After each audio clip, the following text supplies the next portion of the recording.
Let's discuss the next question in this unit. Who needs it? Basically, who needs computational thinking? Previously, we have seen what is computational thinking. In this particular section, we're going to see who needs. If you look at the slide, basically the summary is, in short, everybody needs computational thinking. Biologists, psychologists, social scientists, philosopher, theologian, politician, managers, scientists, and the last statement, even parents with young children. So in short, everybody. Maybe you start asking question, why this is so important that everybody needs it, and how can I actually benefit from it? If you remember the first video for this unit, the introduction video, I discussed about the differences between the industry age and the information age. In the information age and the grand vision of Janet Wing, the person that come up with the term computational thinking will be the fundamental skill in the 21st century. So let's look at some examples why CT is important to everybody. Let's look at the first profession, chemist. So as a chemist, how can you benefit from computational thinking and computer science? Now, you can actually use computational thinking in order to predict protein behaviors for drug development. Let's say you are researching on the drug to treat HIV or Ebola and so on. Now, the process of drug development to treat virus and so on is very costly and time consuming, because you need to do a lot of things, and one of the aspect of drug development is to predict protein behaviors. So certain protein behaviors affect the function of the drug. So previously, what the chemists usually do, they do a lot of lab experiment to actually understand the protein behavior. If you remember the characteristic of computational thinking, you can actually abstract a set of data through models and simulation. So basically, if you have sufficient data, you have been collecting data, you should be able to use CT, computational thinking, and for this particular example, for a chemist to predict protein behaviors for drug development. The second example is biologists. Biologists, if you look at the example given, classify species. If you still have the animals, the species, I think that is quite straightforward. You can get data and so on, and you can classify the species genetically. But let's say the species or the animal have been extinct for many years. For example, dinosaurs, very simple example. So maybe it's not possible to get the genetic material from extinct animal. So what you can do, you can use computational thinking. Again, this is using data. Let's say you have data for several species, and you can actually link them together. And using models and simulation, you should be able to classify species back to where you actually do not have the species anymore. Now the third example, economists. Now this is probably something easier for us to understand.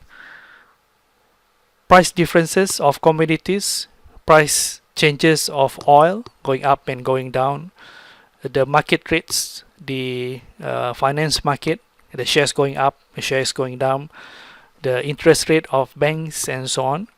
So economists, one of their key ability is to be able to predict all these things, and it does affect a lot of things. I mean, economic activities are affected or strongly linked to this prediction. So economists can again use data, and they can create a model to predict, let's say within the next few days, what is the possibility of oil prices to go up and down and so on. And next example is astronomers. Even though we do have technology to view galaxies far away from Earth, but it is limited. We cannot view towards the end of the universe. So what you can do, or what the astronomers can do, is to build models. Again, something probably is not doable with our current technology and capability. We can build a model that can actually represent our galaxy. And the final example is for a geologist. Again, this is something which is probably relevant to us, and we can understand this because recently there are several earthquakes in Sabah, Kota Kinabalu, Ranau area. And for a geologist, it is useful for them to be able to predict earthquake and model the earth structure millions of years ago. So prediction of earthquake is useful. You can inform the public of the probability of earthquake happening, or you can build a stronger house or building and so on. So you can see these are just a snapshot of several professions, and each one of these profession can benefit from computational thinking.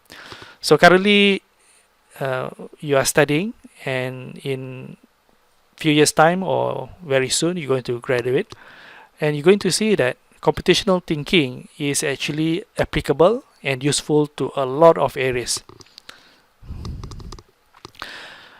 Once we answer the previous question, who needs computational thinking, the next question that we should discuss is why is it so important? Why it is useful and important to different profession and different people.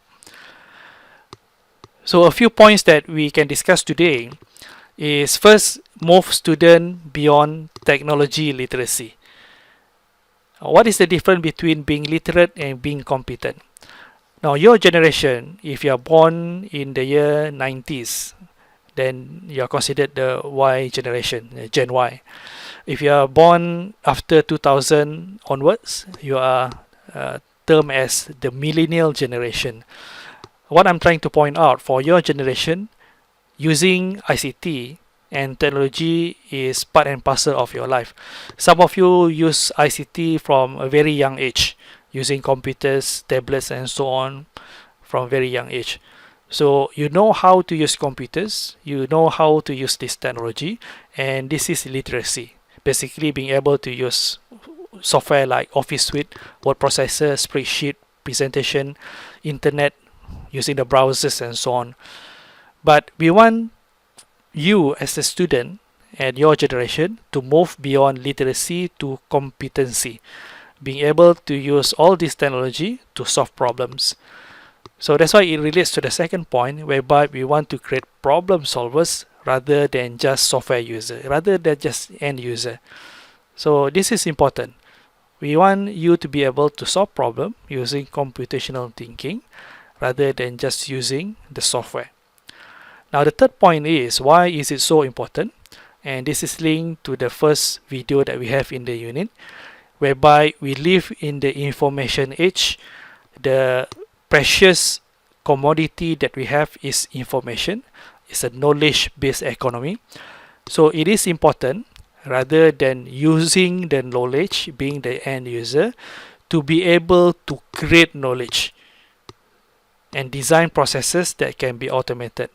Again, we want to move you beyond just the end user of knowledge and information to become the producer of knowledge and information.